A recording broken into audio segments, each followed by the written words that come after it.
Alright, let's see if I can get this on video. A little bit of a departure. I'm going to be making a couple of knife handles.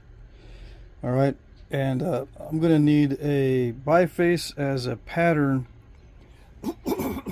or as a sample that I'm going to haft, right? But I'll get to this in a little bit. This one's got a good thickness to it. I like my knife blades to be thick, but this stem needs to be developed a little bit better so I can use it as a pattern. Okay, that's a heat treated piece of Burlington, by the way. All right, so this is elm. I've been told it's Siberian elm. Anyway, it's a fully cured, fully dried.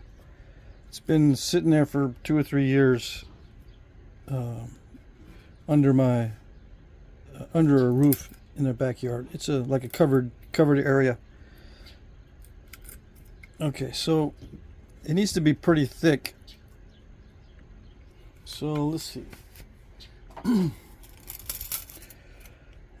Yeah, this is a little over 1 inch thick here. The reason why I say that is because you know, the hafting area is going to have to be thick enough to accommodate a good size piece of stone. Okay, so let's see if I can capture this. I was just going to do this off camera, but since I'm here already set up, I cleaned up my shop. I brought in a couple of things. I got a vise set up on this thing here, this wood stump. I have my other wood stump I've been using for carving, well, carving with a hatchet anyway. You can see the hatchet marks. This hatchet is from Harbor Freight. I just cut off the last 4 inches or so and make it smaller for, you know, carving. You got to be kind of selective what you buy at Harbor Freight, because some of these are not made perfectly, you know. That's why they're really, really cheap. Anyway, I selected a good handle and made sure the blade was in good shape, and then I sharpened it with a file. Nothing special. Okay. And I got this saw to cut it with. Alright, so it's got a slight twist in this. This is just split out from a limb that I cut down from a tree in my yard. Well, I had to trim it every few years because we don't want that elm getting too big. And it's good to have little branches and stuff from it. Alright, so let's see. And if it looks like I don't know what I'm doing, it means I don't know what I'm doing. Okay?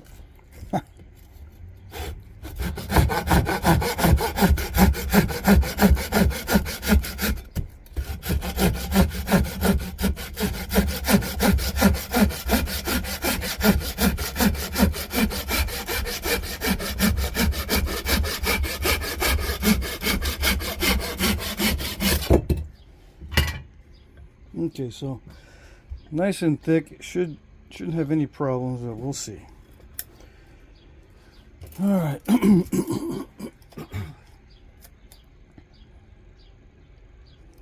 I'll just cut it at 6.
Okay, so normally I would shape these on the bandsaw, but since my bandsaw is temporarily out of commission, I'm going to shape these by hand. But we'll see.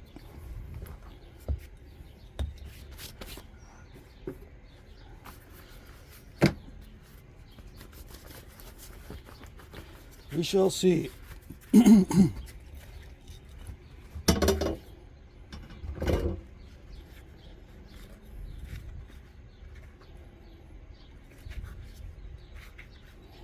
I should take these on the... I might end up shaping these on the scroll saw. I can do the preliminary shaping with the hatchet.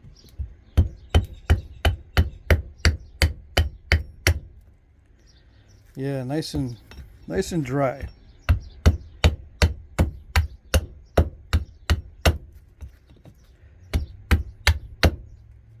I do have a scroll saw that I can use for shaping the front end of this one. You'll see.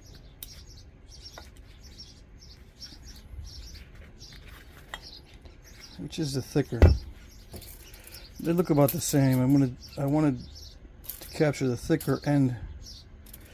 This side's actually thicker, so let's see. All right.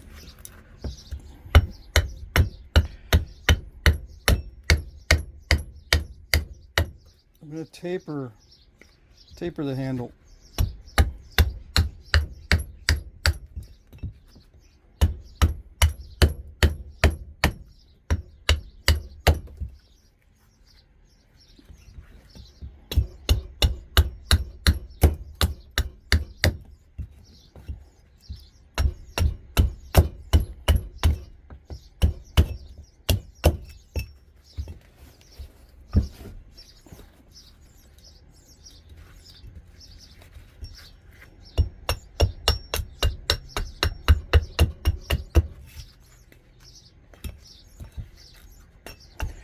So what do I talk about when I'm chopping this handle? I don't know. Probably shouldn't talk too much because it's been a while since I used the hand tools.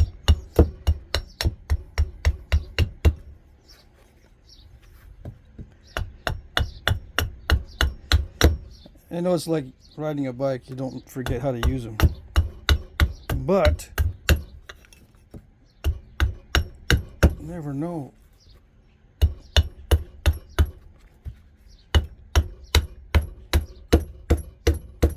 Could slip and drop the hatchet on my toe.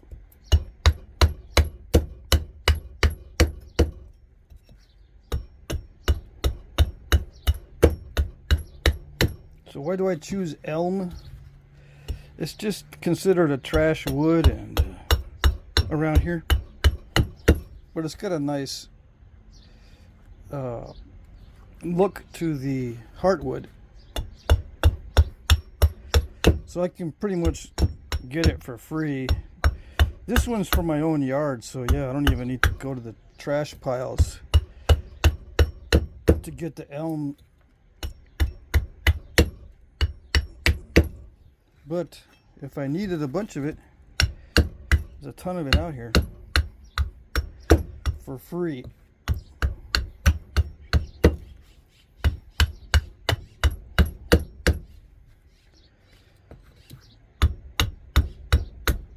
Anyway,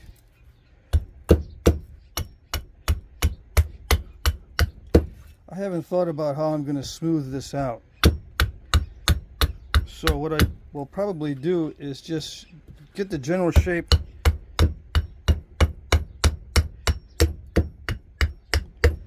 and then smooth it out and sand it, all that, and do all that off camera. I just need the basic shape so I can cut the hafting slot into these handles. Now this one's going to be wide because it's going to be as wide as the blade that I'm going to be hafting. Now where the heck did that stone go? Yeah. So it's going to have to be as wide as the stone. I can take it down a little bit more, but let's see. 2 inches, yeah, it's a good width for a knife blade. You'll see what I mean here in a little bit. I think I'm going to go off camera and cut. Well, I don't know. I don't think maybe I don't need to. This is just going to be rough, so I don't need to make any fancy cuts.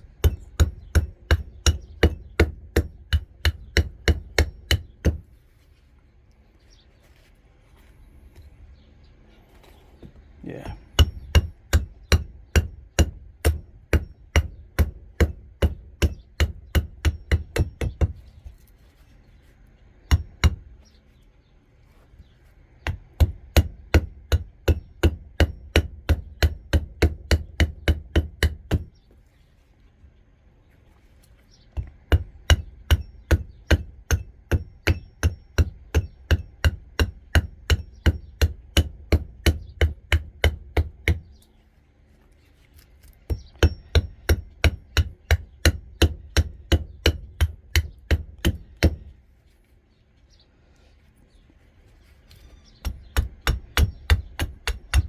Now, if you're wondering what the heck am I doing, you'll see in a little bit what I'm going for in this knife handle.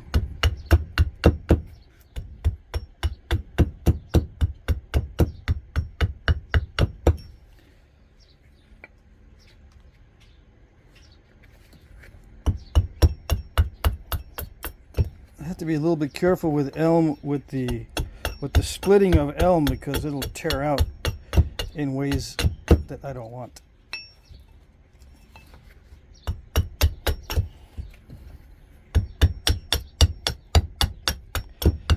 You know, when I'm cutting like this, if I start up high and then end up low instead of chopping up and then going down,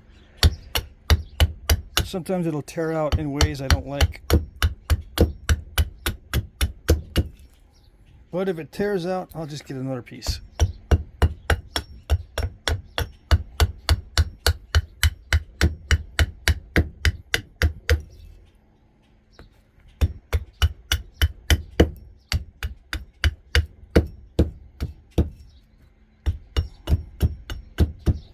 If you want to see an expert with a hand axe, go to a different channel. Yeah.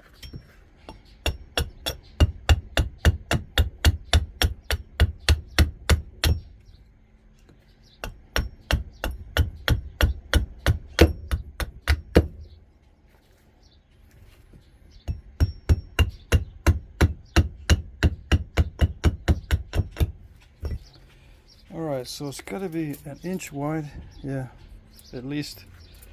Up here, I should probably leave it a little bit, yeah, a little bit oversized in every dimension. That way, in case I mess up, like if I cut too far in or something, I have room. Alright, so that's good enough. I want to cut the slot in here.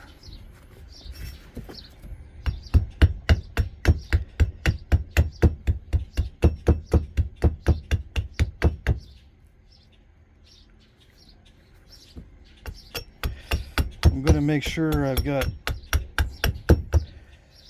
plenty of wood, and I'm going to be doing this in the center of the handle.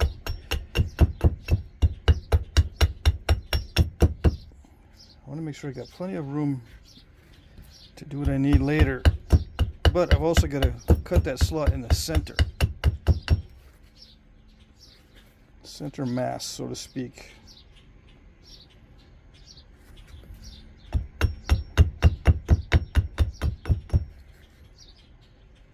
Right? Okay. Yeah. Alright, let's see. Let me break out the vise and see what I can do. I just bought that vise, so I need to use it. A lot of times I'll buy a tool and I'll never use it.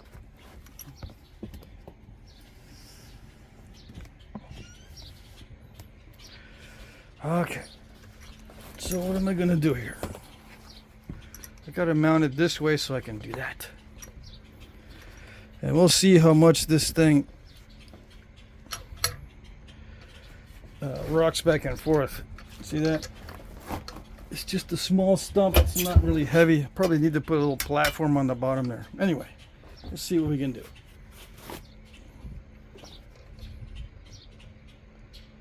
Am I centered? No. I'm still too low. I should watch out where how I'm doing this, because the saw could jump and hit the steel on these sides, right? Yeah. I know.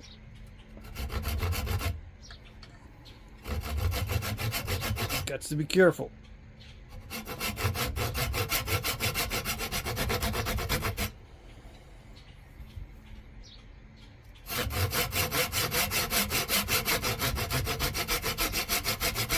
Okay, so that's the center.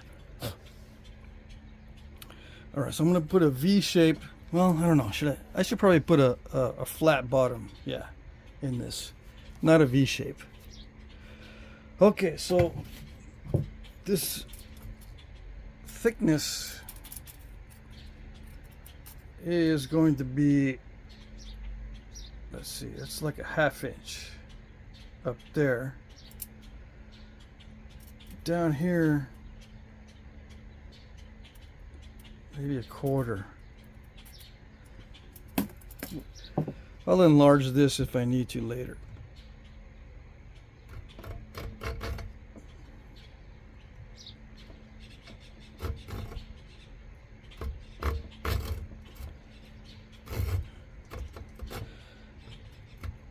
What I'm going to do is I'll work with both the stone and the wood simultaneously to come up with a good haft notch. You know what I mean? And then I'll use it to standardize my blades. Come on.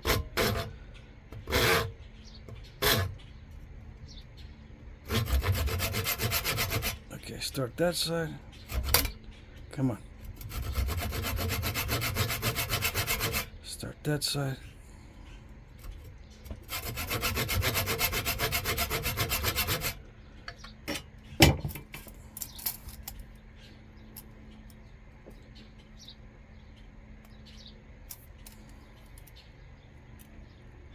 Yeah, it's exactly 1/4 inch. Right.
Yeah, I don't trust myself.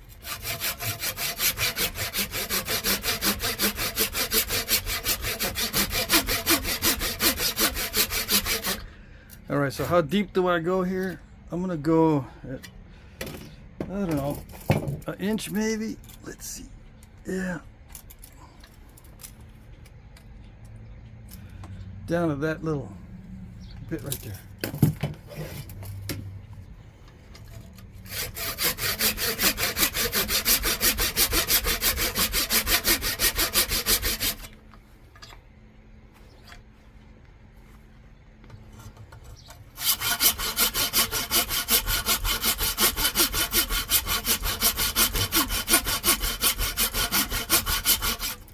can smell the wood burning already.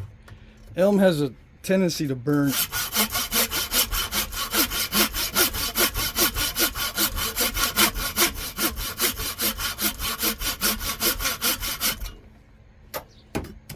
What did I say? Down to that first? Yeah.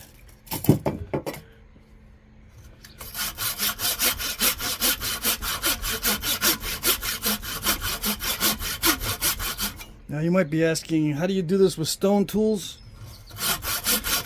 The answer is you don't. You split the whole thing and then you carve it out and then you join it back together.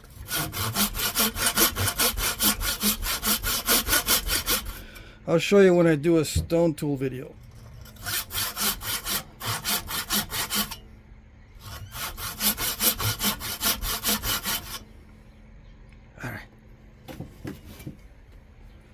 Okay, now comes the question. How was I going to do this to get rid of the inside? Well, I'm going to take my cheater tool and break it out.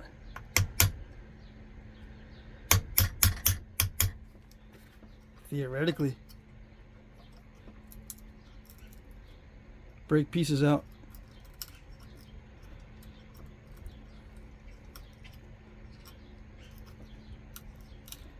Right. Once I get some of these pieces broken out, I can just take the saw and flatten the bottom.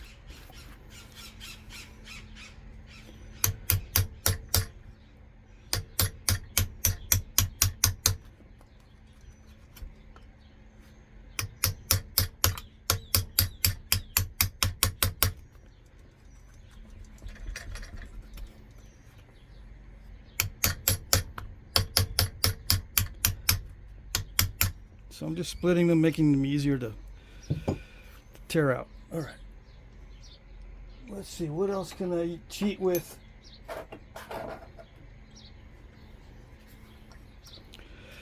You might be saying, you're using your Flintknapping tools for this stuff? And I say, yep, I sure am. I'm using my Flintknapping tools for this stuff. Spatula tool. I could sharpen this, right? If I was smart. Yeah. Even if I'm not smart. I know that sharp works better.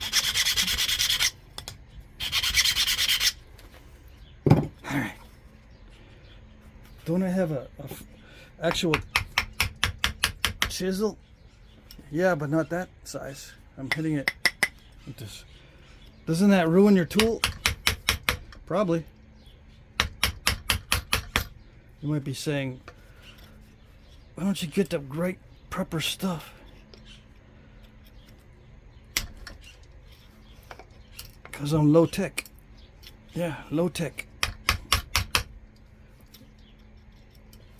You should see me working with stone tools.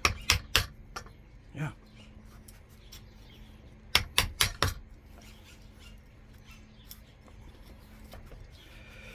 Yeah, the thing about dry wood, well-seasoned dry wood, it's pretty darn strong. And it's bending my nail.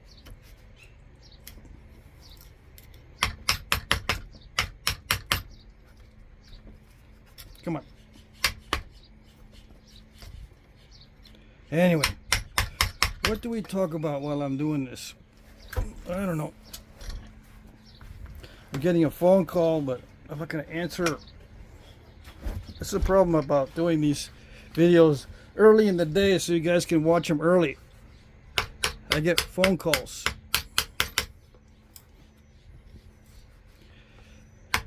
Alright, let me answer it. Alright, where was I before I was so crudely interrupted? I think I was in the process of using my Flintknapping tools. Alright, I think so. Alright.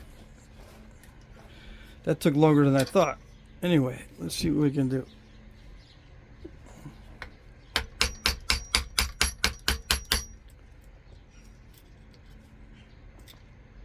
Dum-de-dum-de-dum. Now, as I was doing my little errand, I was thinking I got some rasps recently. Let me see. Where are my rasps?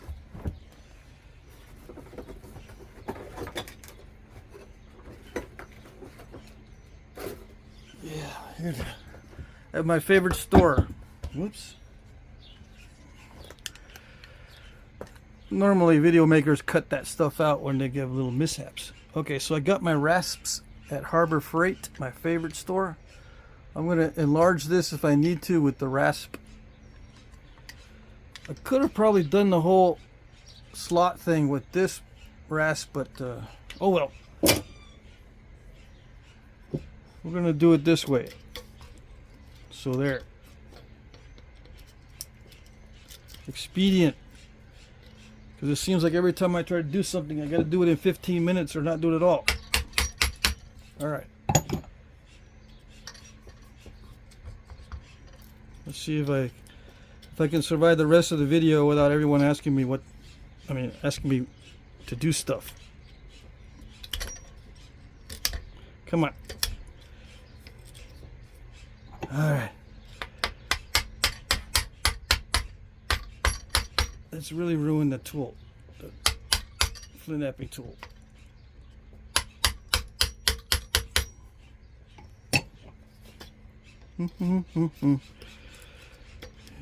There we go. There it goes.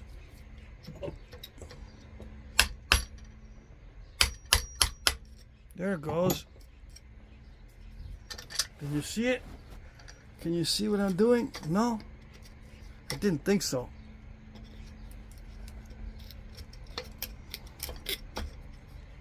All right. So is that what I wanted to achieve? Is it good? Well, the slot is off, right? Because it's deeper on this side than that side. But you know what? It don't matter. Why does it not matter? Why does it not matter? Because that gets all filled with glue anyway. Am I able to rasp? Yeah, no, it doesn't have little rasp things on this. Let's see.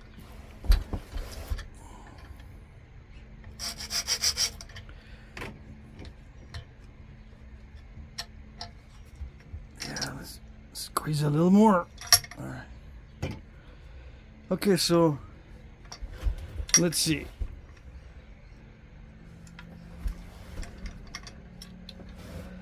In order to fix that little problem, all I need to do is take more off of this side.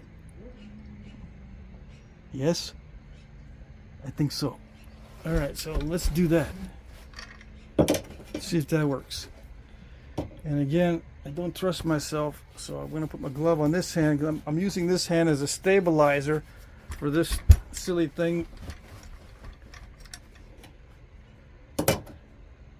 I like it. I like having a little block like this instead of a table because I can take this with me in my van anywhere I go.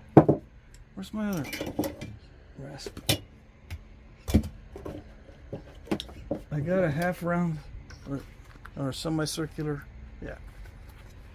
Anyway, I can take the setup in my van with me. That's why I deal with it.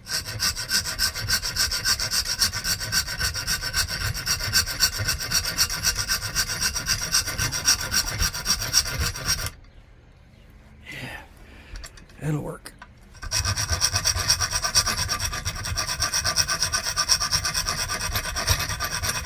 I just gotta symmetritize this one first. Or get this to where it looks good, and then I can symmetritize the other side.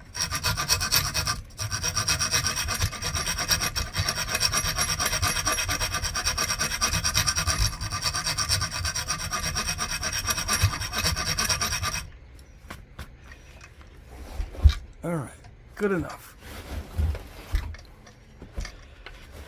Why don't I just turn the whole... Why don't I just turn the vise? It's got a fancy little swivel on it. Because I'm not that smart, you know that. I'm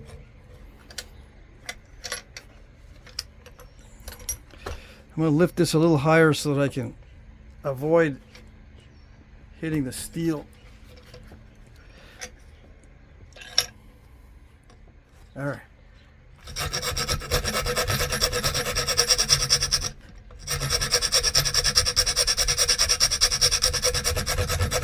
I don't want this to get any more narrow than 3/4 of an inch. Okay, still at 1. All right.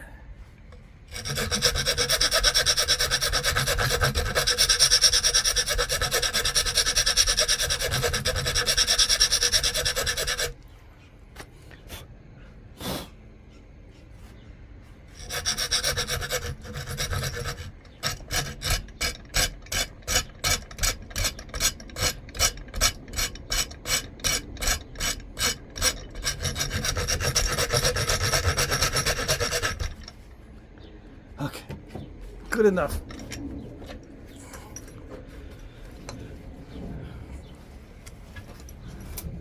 Come on.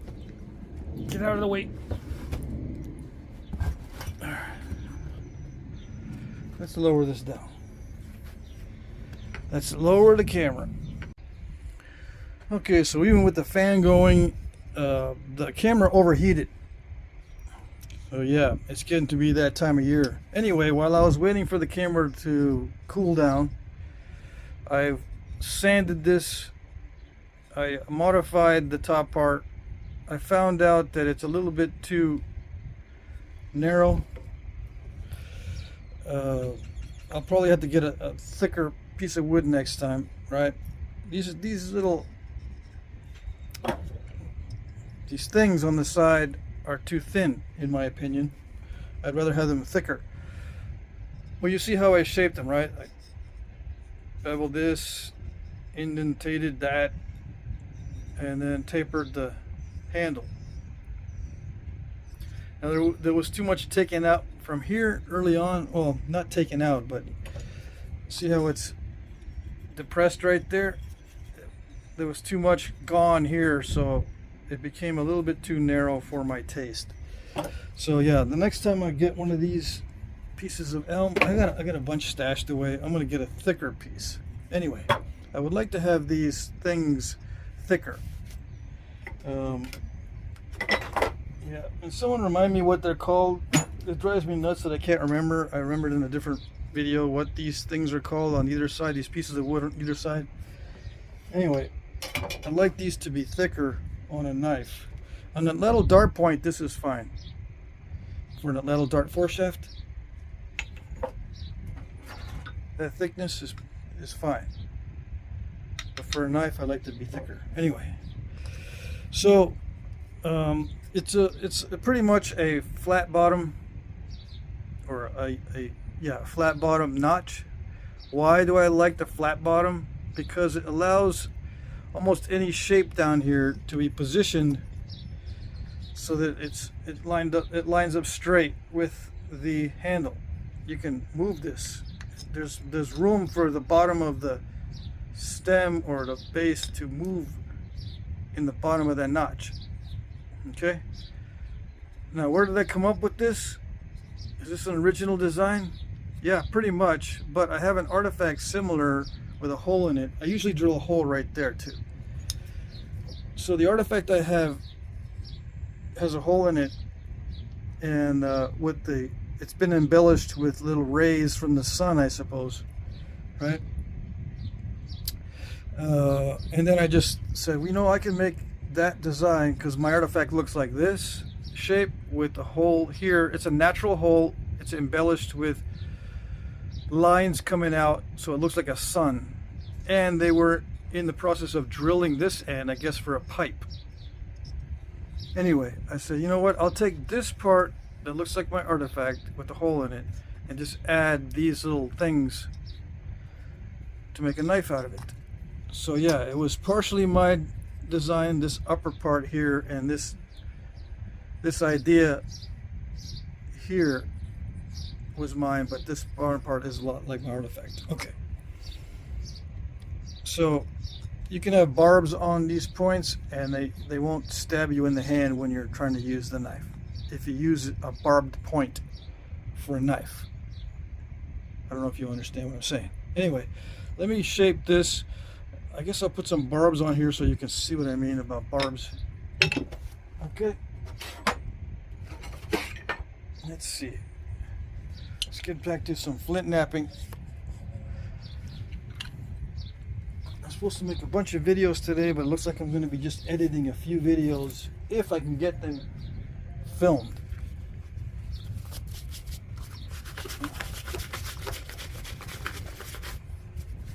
Okay. I don't want to be crudely interrupted again. Let's hope. All right. So what am I doing now? I'm going to regularize the stem. Put some barbs in it so you can see what I'm talking about. And then we'll move on to the next video.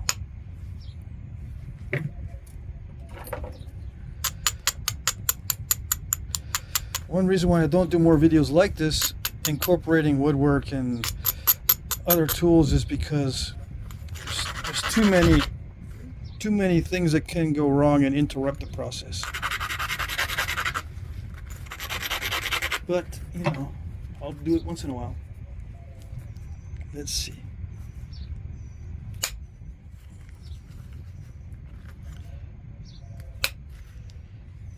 Yeah, like these side things are too thin. Normally, if I had all the time that I wanted, I would just make another one. I would sneak off camera, make another one, and say, okay, this is the first attempt, here's my second attempt, this is the real one. But no, I'm gonna wing it with this one here. All right.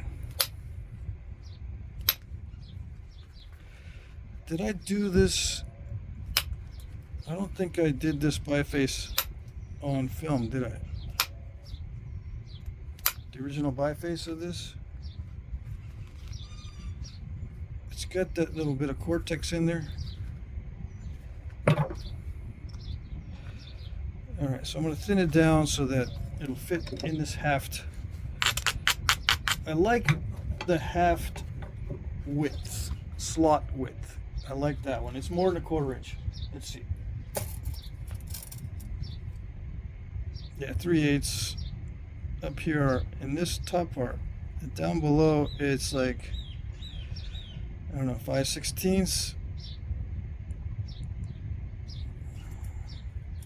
Let's look in the viewfinder. Right down below, it's like 5/16. Up on top is 3/8. I like that size. So I can keep this as a pattern for future knife blades. Right? Right.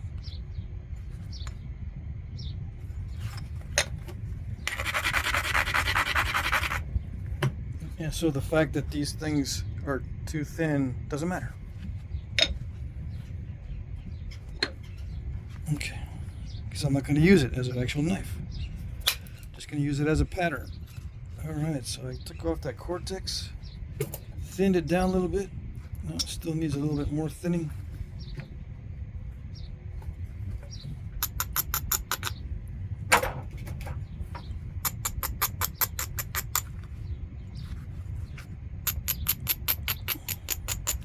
This snap's really easy, by the way, this heat-treated Burlington.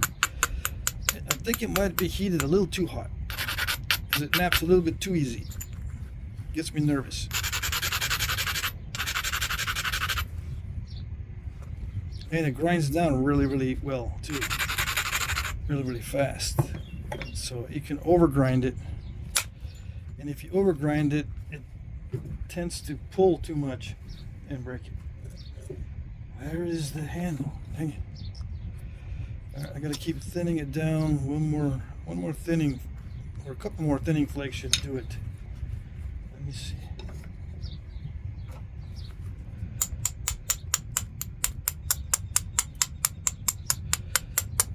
So when it comes to thinning the stem, you might be asking, isn't that some sort of spec? I thought you didn't want to do spec work. The thinning of the stem is some sort of spec work, right? Yes, it is. However, it's not as difficult as the width and length and thinness requirement. the stem dimensions are much easier to consistently reproduce. Much easier. So I can do spec work when it comes to stem dimensions, just not the length, width, and thinness consistently. Stem dimensions can be done consistently usually, because I can just pick at it until it's correct.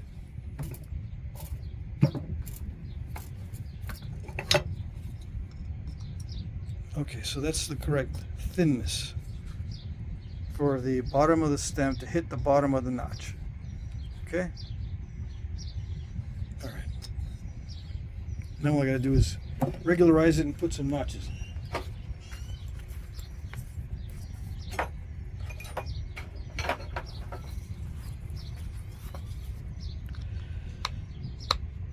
Come on. I go a few days without pressure flaking and you gotta relearn it.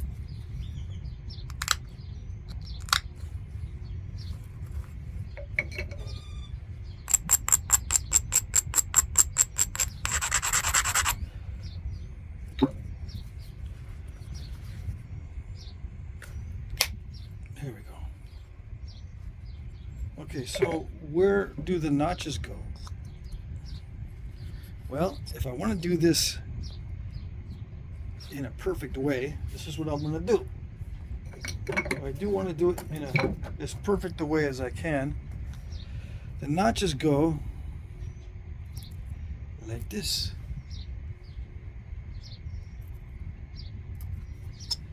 Voila. Okay? So here we go.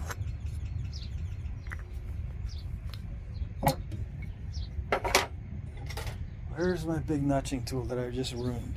Because I sharpened it I sharpened it when I cheated on the notch earlier.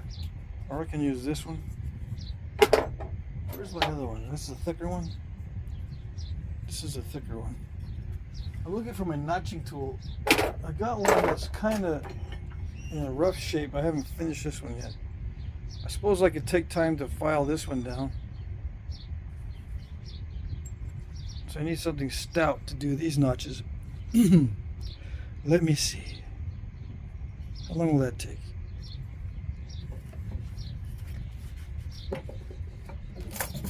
Let's find out.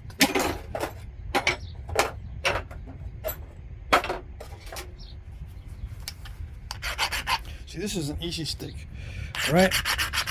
So theoretically, it'll give me more leverage. Oh, it's gonna take forever. Give me more leverage, and I can make the notches faster, easier, and with more professionalism. But too late. Or not enough time. Let's start it with the pressure flaker rounded tip first. All right, let's see. Yeah, thin it down somewhat. Get rid of some of the issues, so I don't have to break out the tissues.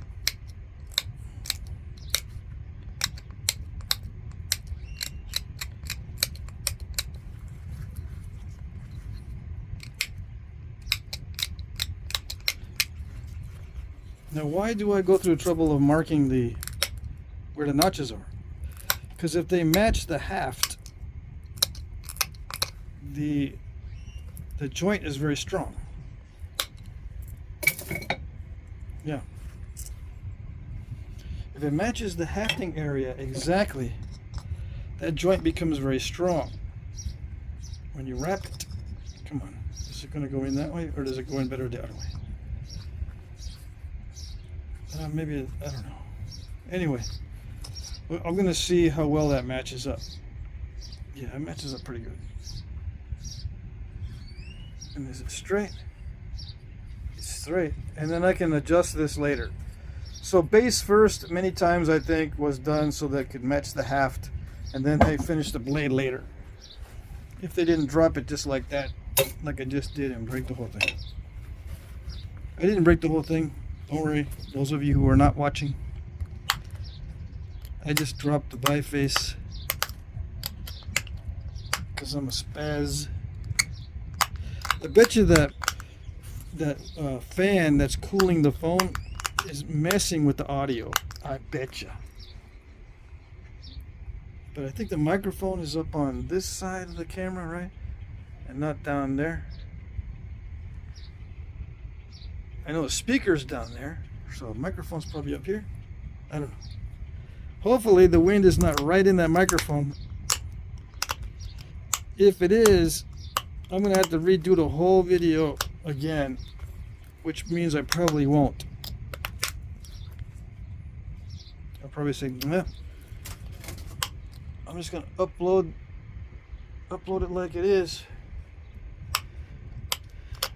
Being cruddy and everything. Yep.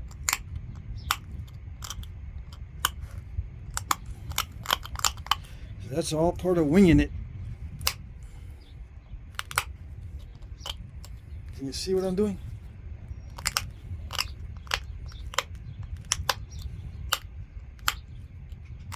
Can't see because I'm bending the nail on this.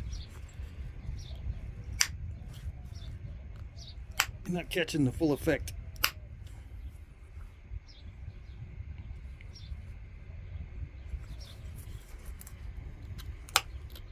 Some nail bending going on.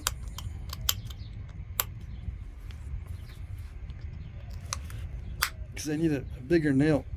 I need a bigger Ishi stick. But it's too thick.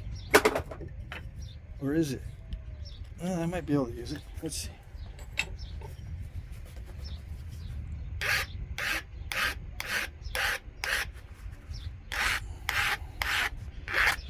I just gotta improve the quality of this tip because right now it's just cut off.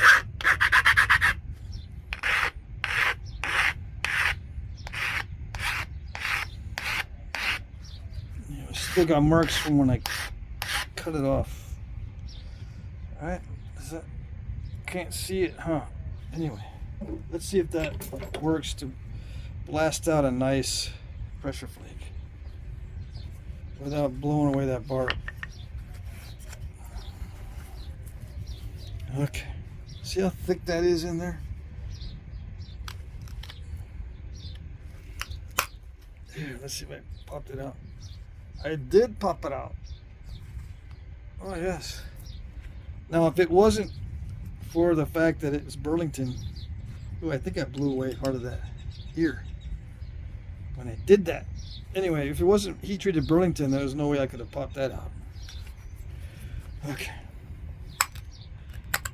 Yeah, I probably blew away part of that ear on the other side. I'd like to have as much of it intact as possible.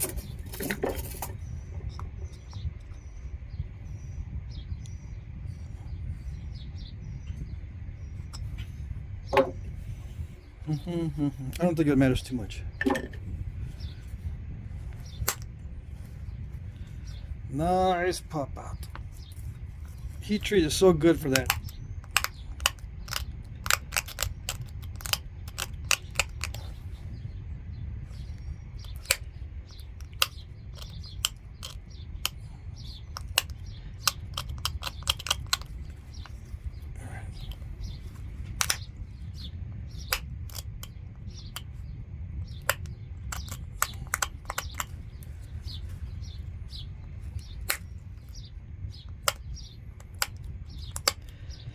So, talking about base first,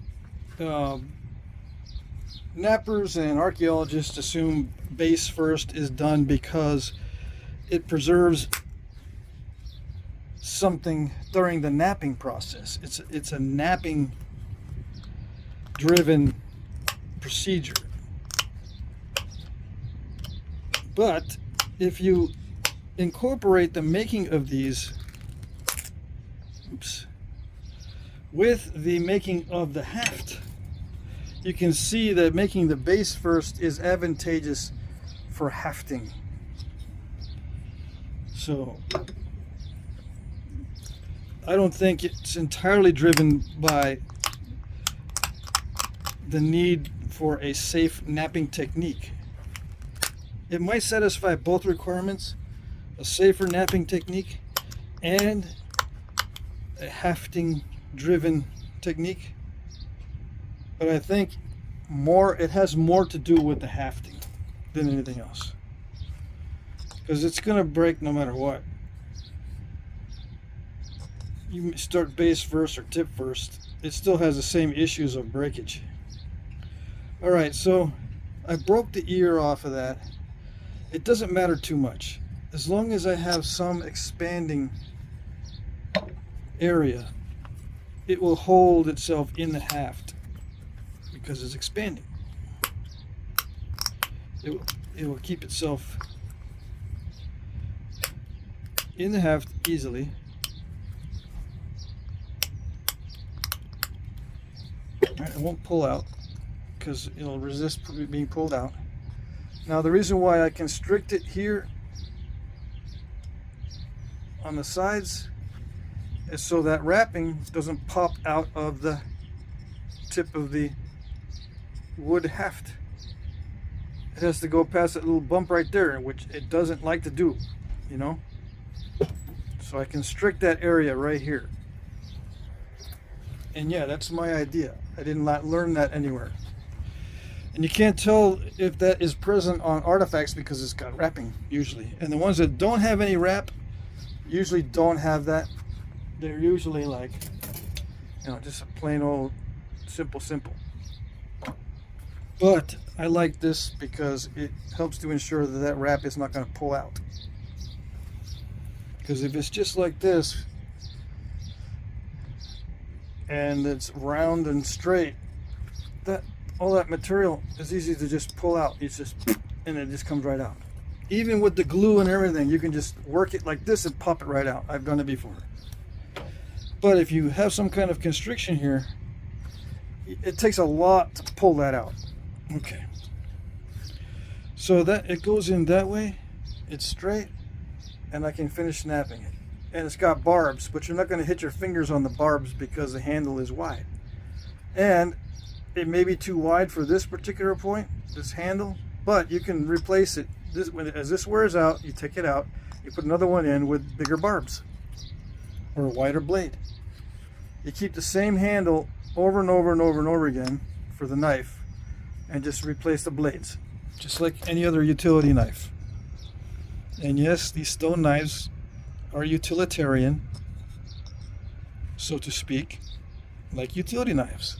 You just replace the blades. You don't replace the handles every time. You just replace the blades. Alright, so let me finish this out so people can have some closure. I know that everybody hates to not have closure. Alright.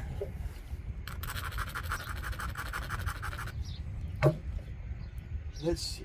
So I can do this without breaking that barb off. So I need to get rid of this little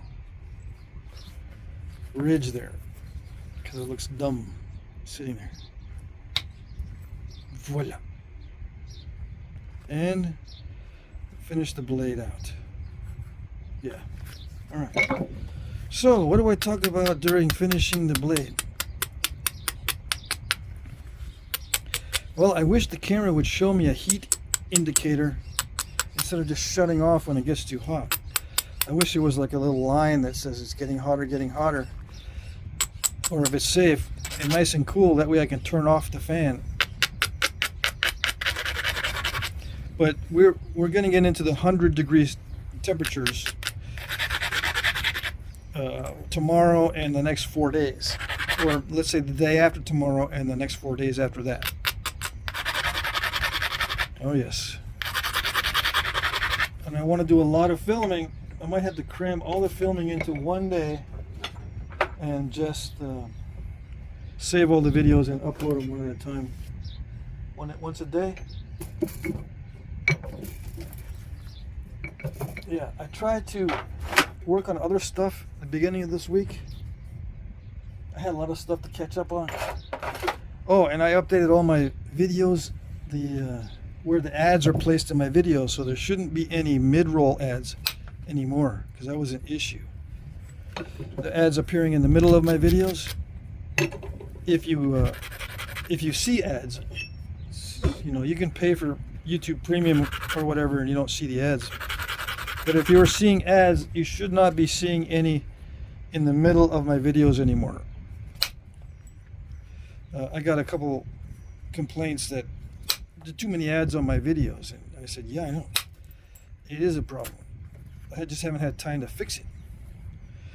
Well, I went in and I hand edited over 1,000, almost 1,000 videos that were like that. I think it was 900 and something. 900 or so of my videos had ads, mid-roll ads. So I took care of those and got rid of them.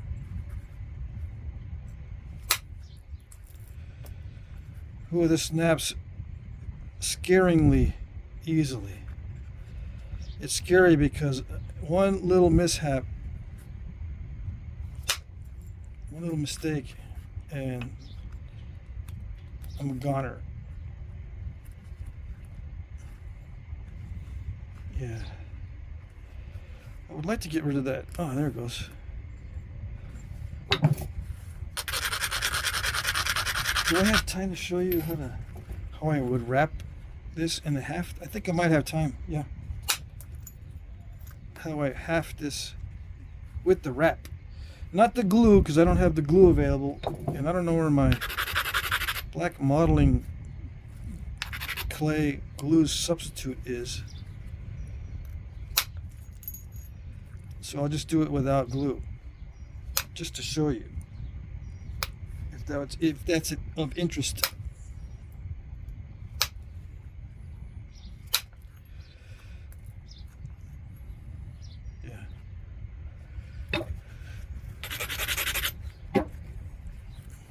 Yeah, so just tell me while I'm napping. Yep.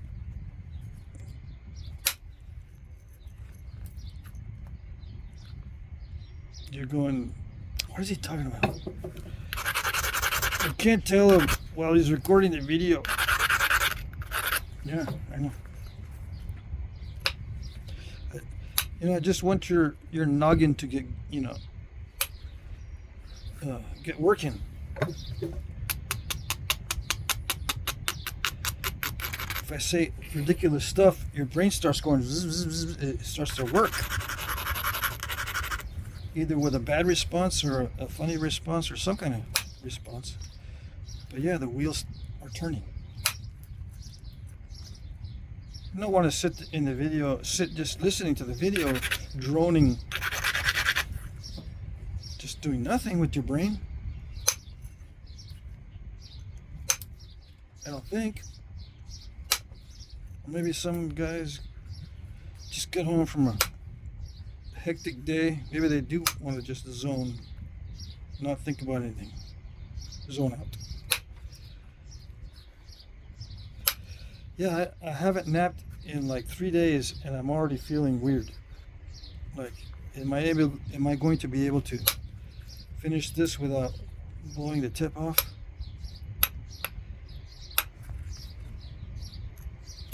Yes, maybe. If I don't try to thin it too much, it should be okay. This is the aluminum, by the way, right? Yeah, it's aluminum. It better be aluminum because this stuff is so soft that anything will crush it. Yeah. So the steel would probably be crushing the edges pretty bad. Probably. I don't know.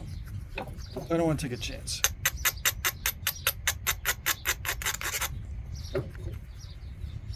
Let's take the glove off while I'm working the tip, because the tips are always an issue. Yeah.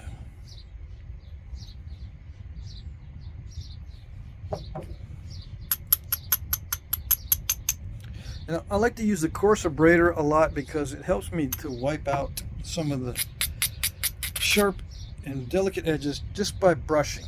With this one, I can't brush off the sharp, delicate areas as well. It doesn't work basically at all. This does, however, wipe out a lot of those little jaggedy, weak areas. And then I can come back with the finer abrader and smooth them over. But the harsh abrader just makes quick work of eliminating all those little weak areas. Why is that important? Because those little weak areas, sometimes you don't notice how weak it is, and you'll hit on it and it'll cause a step fracture because you don't have enough power in the strike to remove the flake that you need. Even though it looks alright, those little delicate areas will mess you up. It's starting to crack and get all weird. Yeah, I can't mess around with it too much. I'm trying to thin it down a lot, as much as I can, as far as my ability will take me. But it's not. It's getting to the edge of my ability pretty fast, without taking a massive risk in breaking the whole thing. Because you can see it's kind of crumbly, even though it's easy to nap. It's kind of crumbly. Yeah. All right, so that's the last major strike. Everything else, little flakes by comparison. I'm leaving it thick there because it's already measured, right? Yeah, it's got to be that thick. I can't go any thinner than that in that area. But I can thin down the tip. Thin down the blade, but I can't thin anymore in this area. So even though that's a lump that I could remove, I'm not going to, because it's already been measured. It already fits in the haft.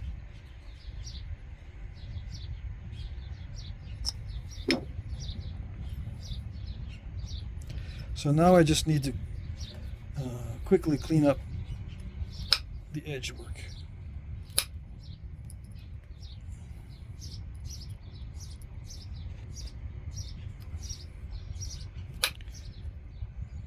And for those of you who are new, I leave the tail end hanging out in the breeze quite often in my videos, because if you do this right, there's not much shock to the piece with indirect percussion, so you don't have to worry about shocking it.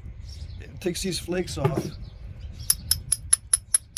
without shocking the piece, so I can leave the end hanging out in the middle of the air. Dang, even the abrader takes off these flakes. All right, so let's see, it's getting kind of dicey.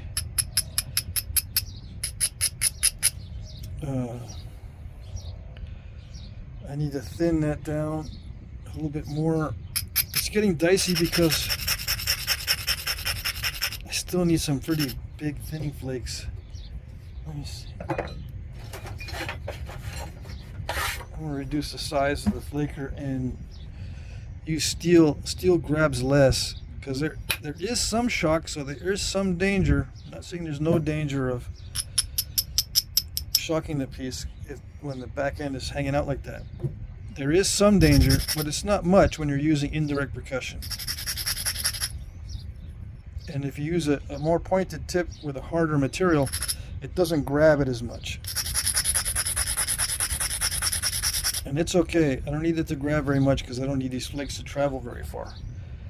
The longer the travel, the more it needs to grab the edge, or at least remain in contact with the edge somehow. And that puts a lot of bending stress on the piece.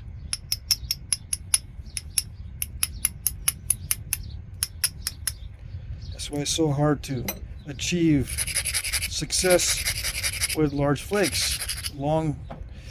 I mean, there's guys that can produce long flakes all day long, just not long flakes on a thin biface, because it always breaks on them. They're putting a lot of force into it, as they should.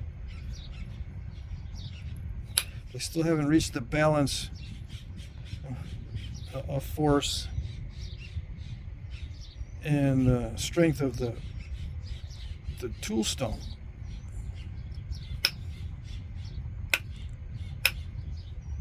You can do it more easily with strong stone. You know, thin it down and produce long flakes with a stronger stone. But you can adapt to all kinds of stones. It doesn't have to be a strong stone, but it helps a lot. And it can make the difference. Just so you know. Just so you're aware. All right, one more fat spot.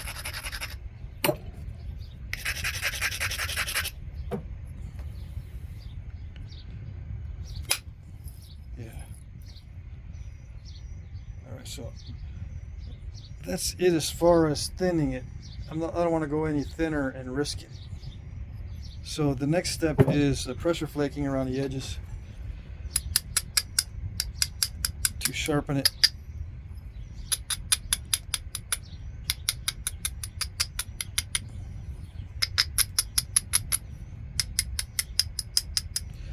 Shape it somewhat. I'm going to constrict it right here, and I'll show you why in a little bit. Not only for symmetry, but for hafting. I can almost sharpen it with the Abrader. It flakes so easily. Yeah, these edges are sharp because it's just so easily flaked that I can sharpen it just with the Abrader like a hammerstone. It's sharp already. All right, let's see.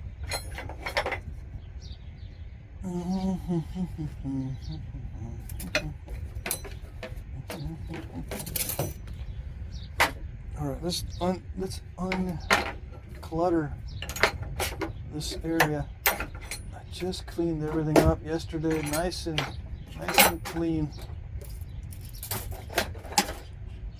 All right, now I can see where my pad is. Okay. All right, so I work toward me when I'm pressure flaking now. There are some styles of arrow points or little dart points in the archaeological record that seem to be done in ways other than this, other than working towards you and pushing upward this way. Some are flaked the opposite, and they can't figure out if it's done left-handed or just a different right-handed technique. Because I can do it like this and work toward me this way by pushing that way, push outward, instead of working this way and pushing outward this way. It produces flake pattern in the opposite direction. Like if I push this way under here, the flakes go that way. If I'm pushing this way toward there, they go this way. But it's still a right-handed technique, both ways. And I have done both ways.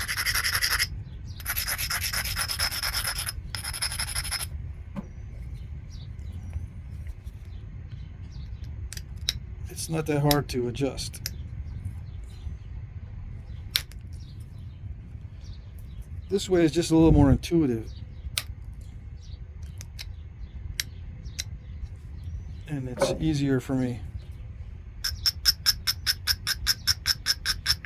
Because I hardly ever do it the other way. All right. Oops. Yeah, it's not producing long, nice flakes, so I'm not even going to try it. I was going to try to produce some long, nice flakes near the tip, but it didn't want to cooperate.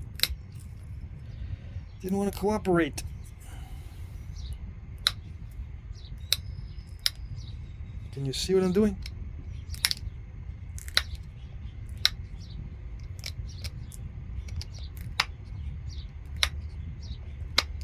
Come on. I'm trying to create a thin edge through pressure flaking.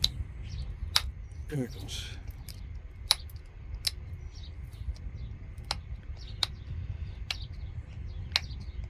Come on. The thinness doesn't matter too much down here, and you'll see why in a little bit.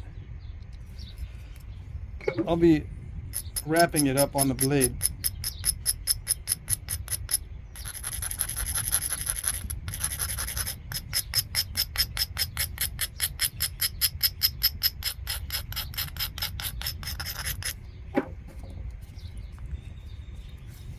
It doesn't need to be fancy at all down here.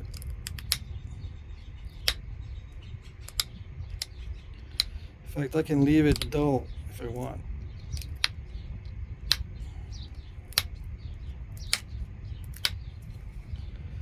And I've seen on some artifacts that they don't pay too much attention to with the flaking down in this part, as far as being nice and even and pretty.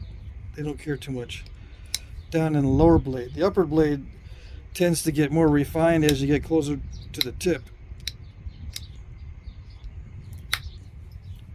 The flaking becomes more high quality and more refined as you get closer to the tip. In most cases, as far as I can tell, on the artifacts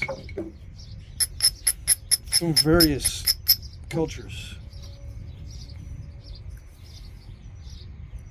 Some of the flaking on some of the artifacts remains the same all the way up. But I noticed on many artifacts it gets more refined and better quality toward the tip. Just FYI.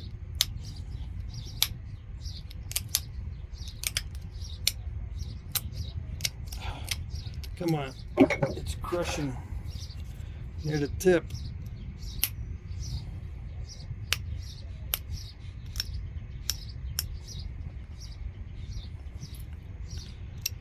So I use a spatula tool to prevent crushing.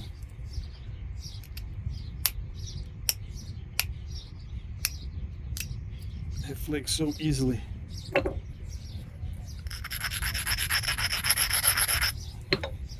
So this is sharpened.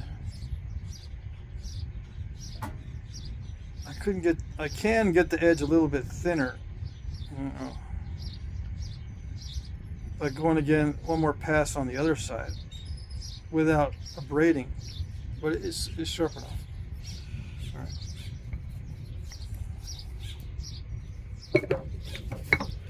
Near the tip, I just gotta pop out a few flakes.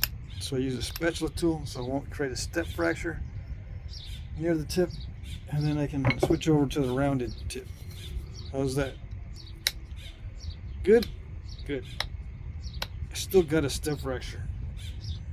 See that?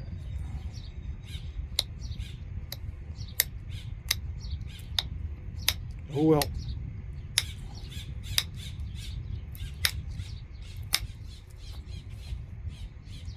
I got a step fracture because I switched too soon to the rounded tip. That's my excuse.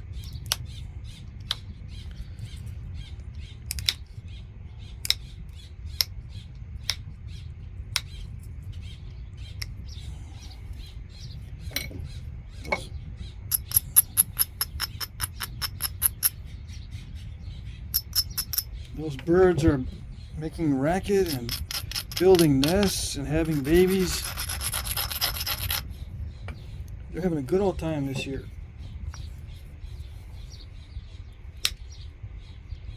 There's been lots of rain, relatively speaking.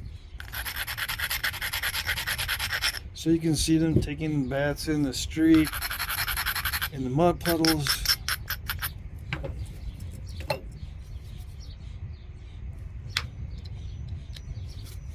There's lots of them this year.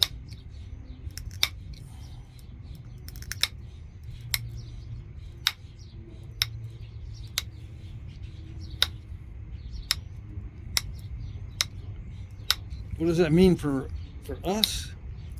Just more poop on the cars. Yeah, that's what that means. Don't park your car under a tree this year. Nope. You'll be sorry.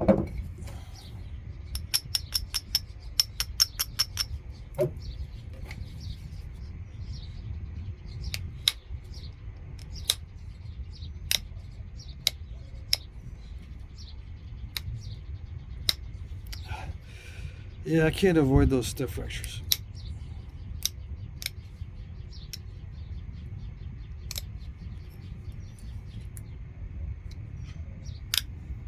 Alright, so hopefully I'd like to have that tip symmetrical. See how it's not symmetrical? From the side view, I would like to have it symmetrized. So I'm going to sacrifice a little bit of the tip.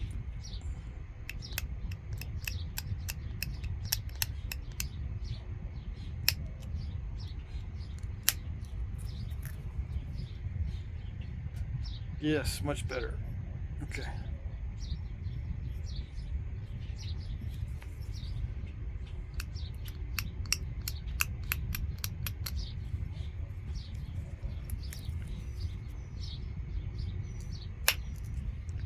I use a spatula tool because for some reason I can get less step fracturing.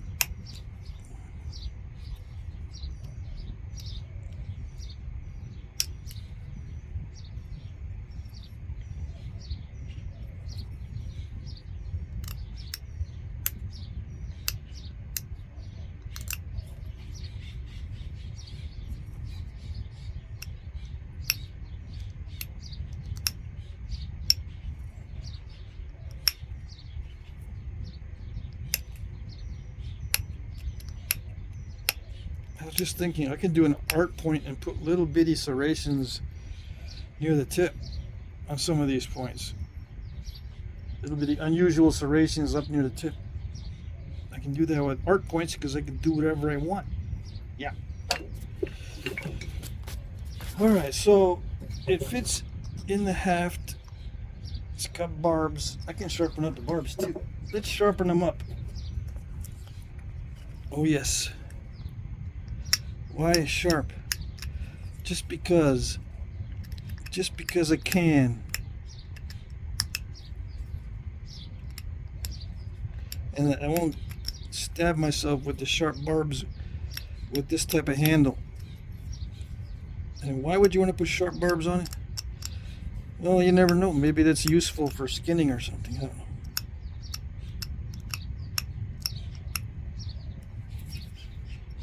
I'm just going to stick them on there. I have not done much skinning with stone knives. Just meat cutting.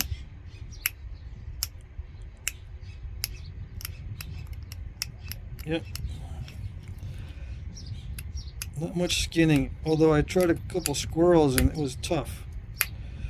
Squirrel hide is not that easy to get into with a stone blade.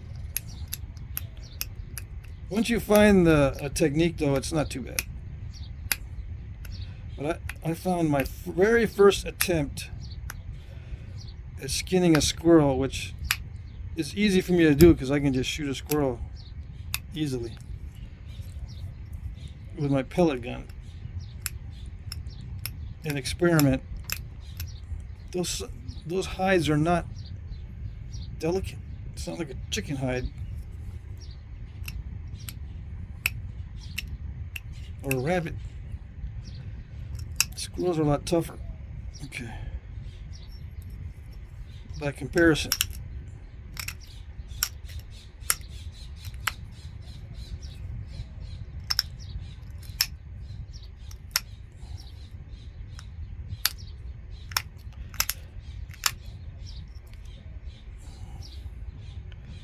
All right, so let's see. Yeah.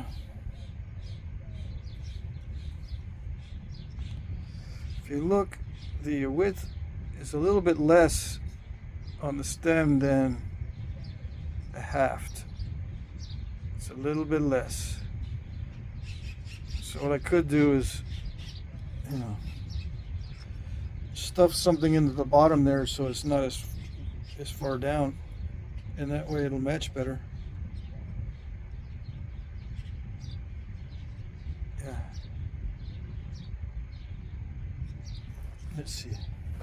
All right, let's see if I get the thread available. What's time? Let's see.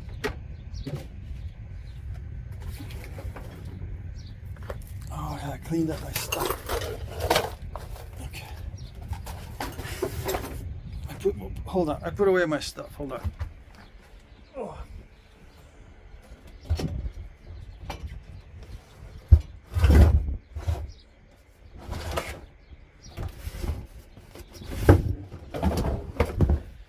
Okay.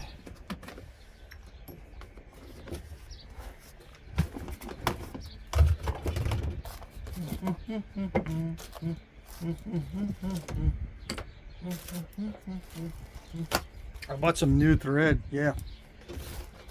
Normally I just buy the natural, this color, but I bought some of the golden one, yeah. Why? Because I wanted to change it up a little. Make it look more like artificial sinew, right? Everyone's using artificial sinew. All the cheaters out there cheating with the artificial sinew.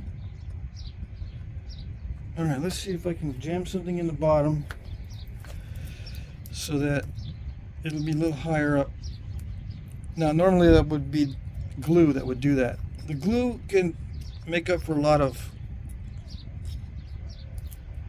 mistakes and voids and all that.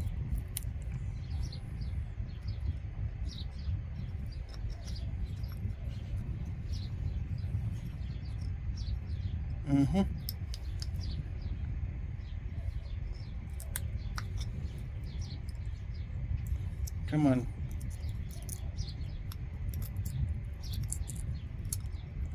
Yeah, okay. See, it matches a little bit better when it's a little bit higher. Yeah.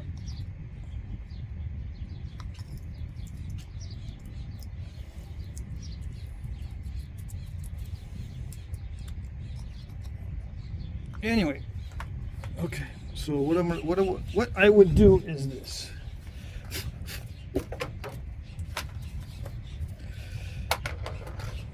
I'm going to use 2 strands. Where's the beginning? These guys are sneaky with the beginnings. All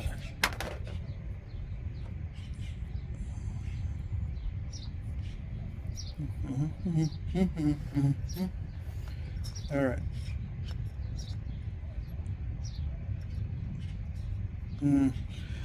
Might be an issue with it being too wobbly.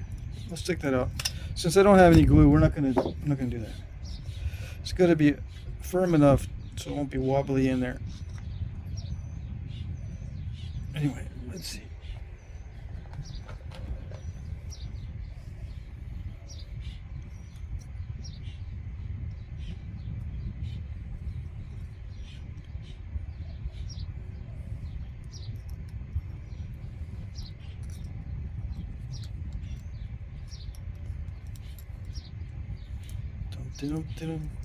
Yeah, I'm afraid that it may be too weak without the glue. Yeah, there's too much play. I cut the thread on the stupid sharp stone blade. Stupid. Why is the stone blade so sharp?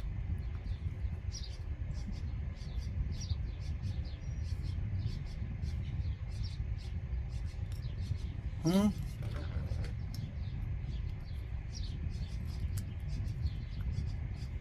don't know.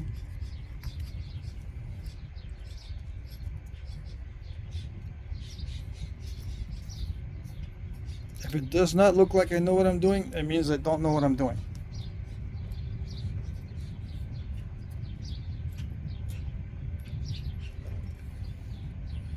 Alright, so I just want to get it started.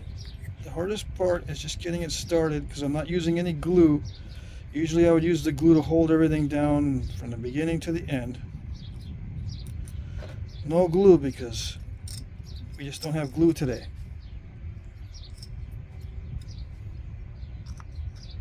What did I use before? I remember I did a little trick. Let me see. To hold it firm. What did I do? I used something else as a filler.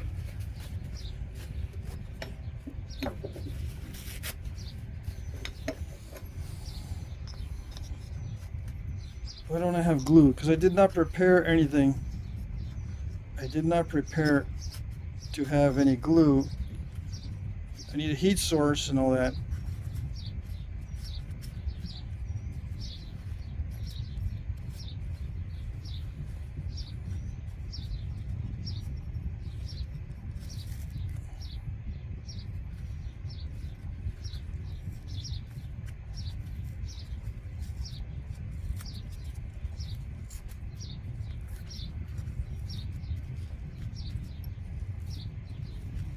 This will act as a filler temporarily if I can get this without too much hassle.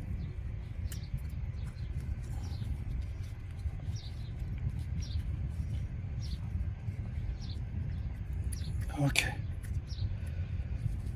In this channel, all I do is wing it. Everything is winging it. Everything.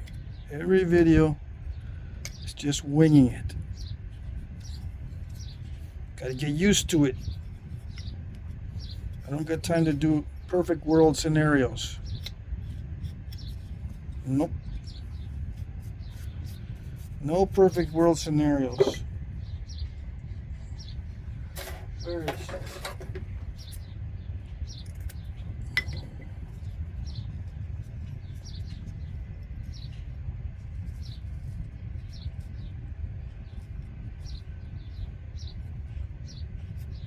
I know a lot of other channels have lots of editing and all that.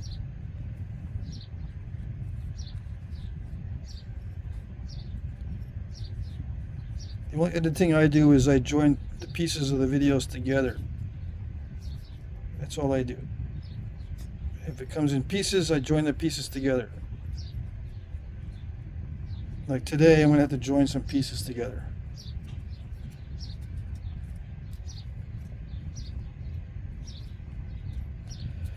Is it going to work? It keeps compressing even more and more. Every time I insert this, it compresses even more.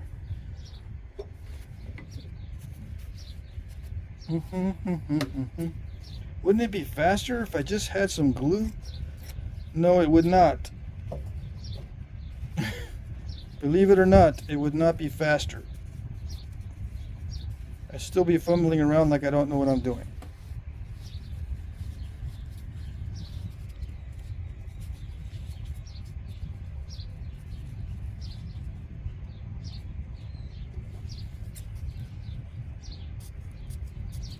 I'm just trying to get it to firm up while it's in the haft so that I can wrap it without too much hassle.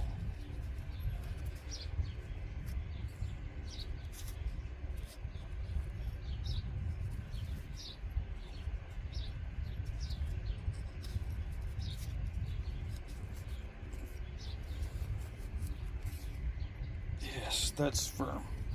Okay, I think we're in business. Get it down to into the bottom. Yeah, it's firmed up. Okay, is it straight? I can adjust it slightly, hopefully without snapping it. There it is. Okay, and this will act nicely as a glue substitute. It appears to be filling in the gaps. All right, here we go. All right.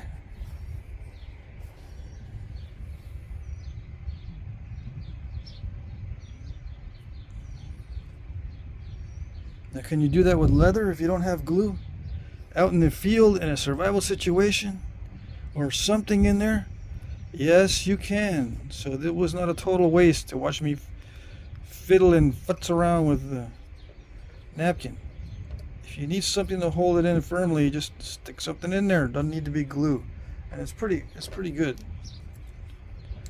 It's not perfect, but it's okay. It's good. Yeah, I got a phone call, but I'm not answering it. Nope. Oh, I know what I can do. I got some... No, I can't do it. I was going to say, I've got some plant fiber. Instead of having to deal with this very weak thread that keeps cutting itself on the stone, I can do the plant fiber, but I need to soak it in water for a little while. We don't have a little while.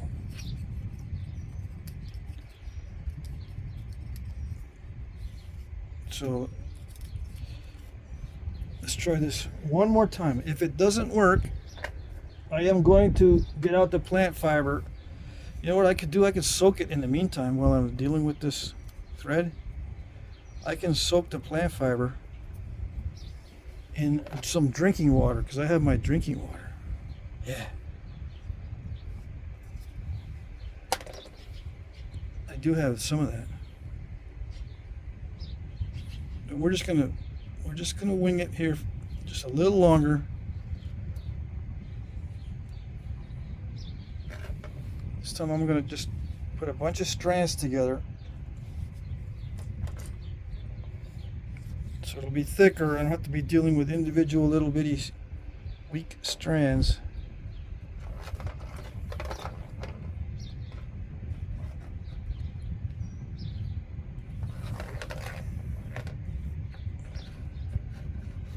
And see how that works.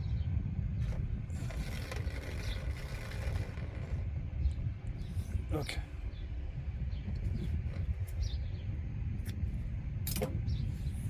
Yes. Finally. Maybe.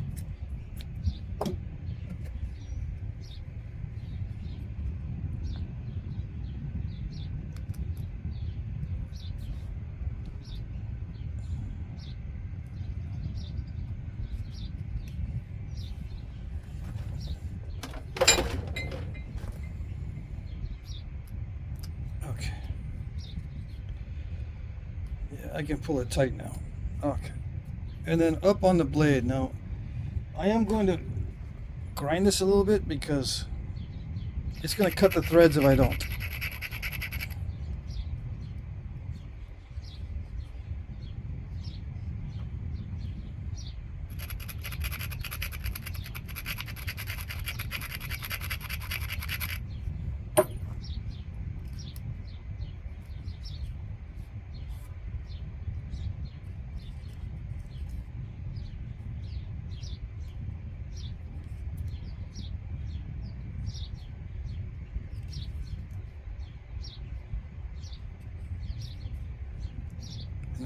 I would go over the top like this, over the top of the glue and everything.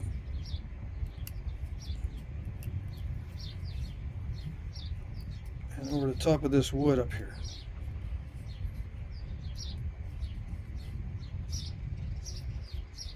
And then back down. All right. Now I can wrap it more times, but I'm running out of thread.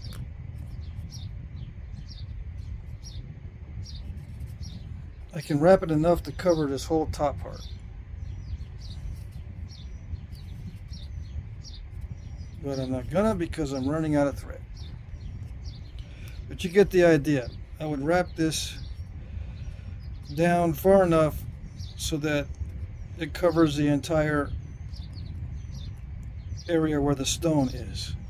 And it will end up, you know, right over the top of the ears.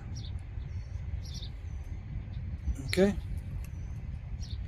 so crosswise a little bit and then up on top. Let's see, do I have enough to do it over the top instead of coming back down? Yeah, I think so. What does that do when you wrap it over the top? Well, on that little dart point, this wrap up here helps to prevent it from going in. Right? I should be doing it more of a semicircular. Let me do this correctly. It's over an hour. It don't matter. Let me do this more correctly so you can see what I mean. On the real artifacts, this is what they do. This is what I've seen. But I got to be very careful when I do it in order for it to work out with the physics involved.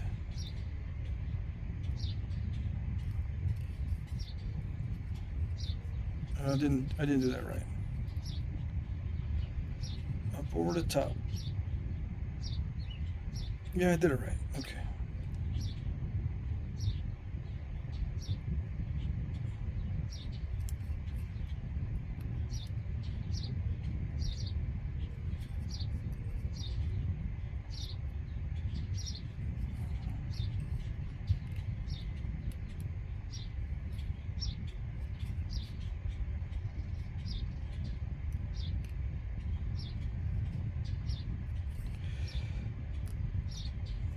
See, when it goes up over the top in a arc, that's when it helps prevent it from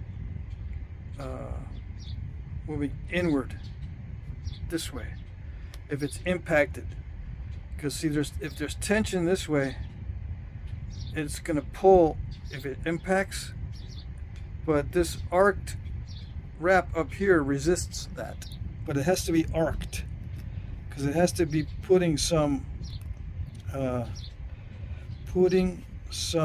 tension on the top of that wood. You know, some force up here holding it in place. And I'm wrapping it a lot down here because that's part of the strength that it needs. You gotta make sure you wrap it down below and not just around the top with these wraps. Okay, and keep doing that until it covers the top of the wood. That helps to resist downward force. And then when you wrap it all the way down here, down to where the ears stop, that prevents it from being pulled that way. Okay.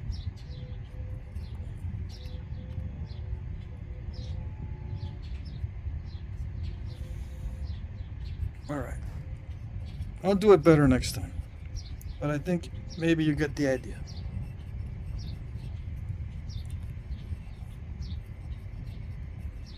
I always say that. I'll do it better next time.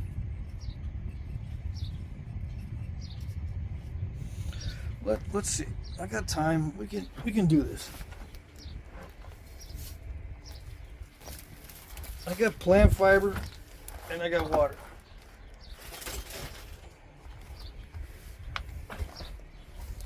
This is elm bast, B-A-S-T. It doesn't take long to reconstitute. It's we got elm wood for the handle and elm bast or inner bark. As you can see, it's quite similar to the thread that this is the thread. Just similar looks. Yeah, did it on purpose. Okay.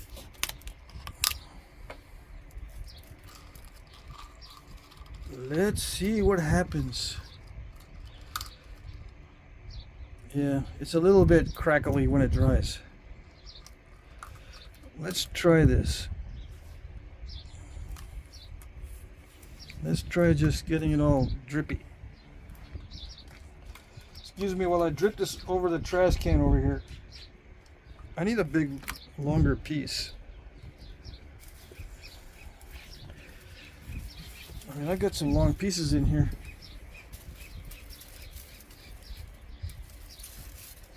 It's crackly when it dries unless you mix it with hide glue or something.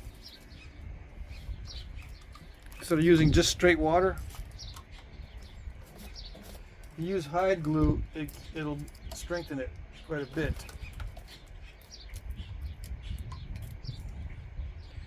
Alright. So what I'm doing is I'm trying to get it wetted down and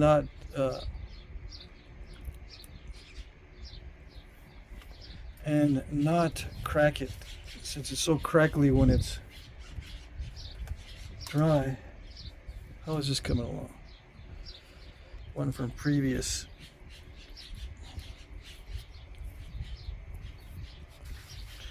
And it also has that sticky sap, especially in spring when the water is being absorbed into the tree in the spring.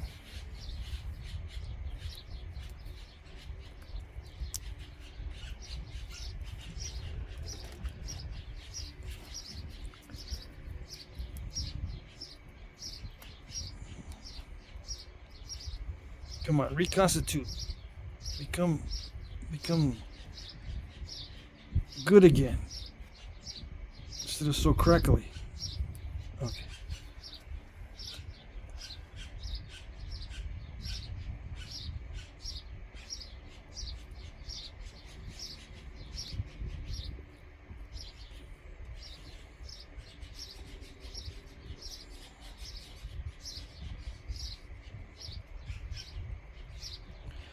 Okay.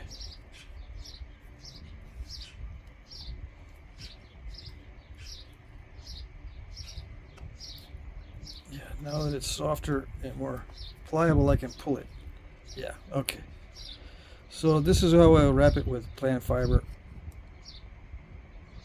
I know you probably didn't want to see it, but I'm going to show it anyway.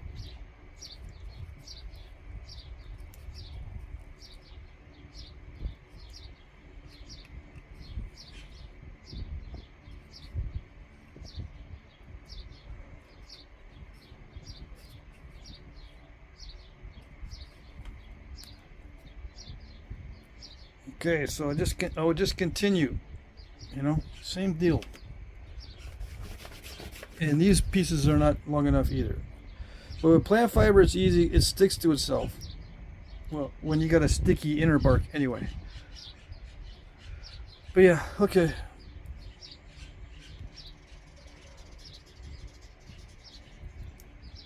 So elm bast is one of my favorites. In a perfect scenario, I would have a lot of it already set up.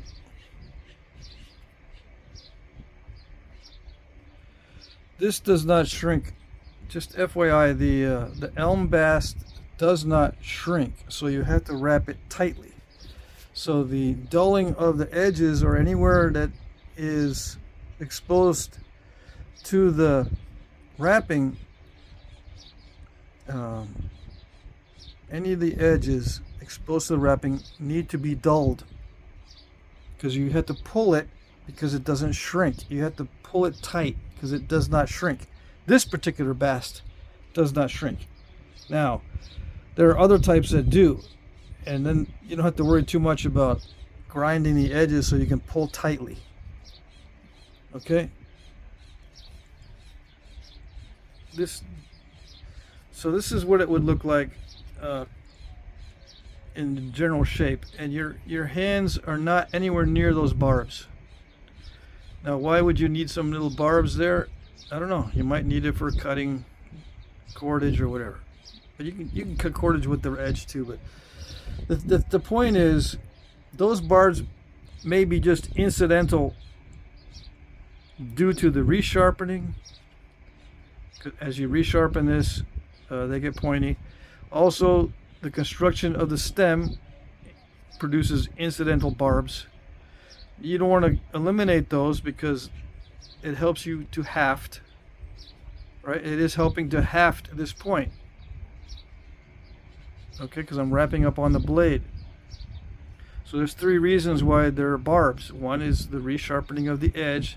2 is the construction of the stem, and 3, it helps to haft if you wrap up on the blade, having these barbs in place. All right? Okay.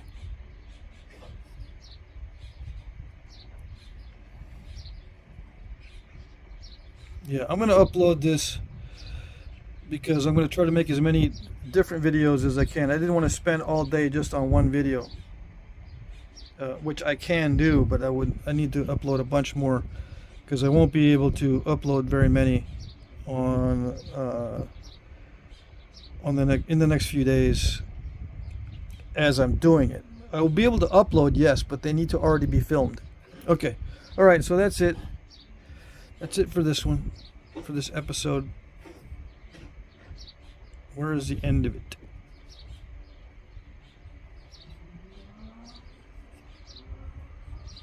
Now I can't find the end. There it is.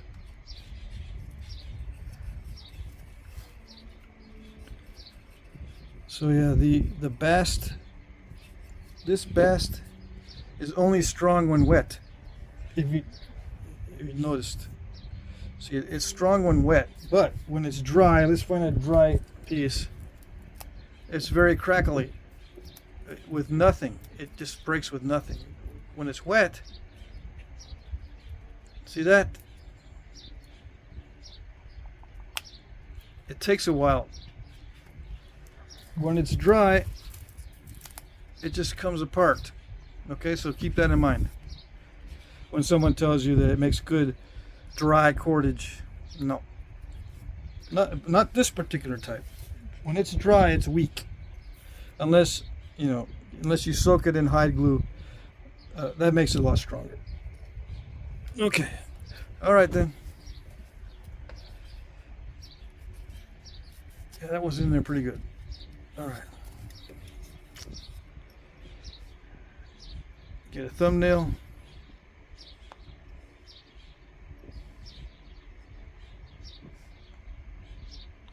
And that's it.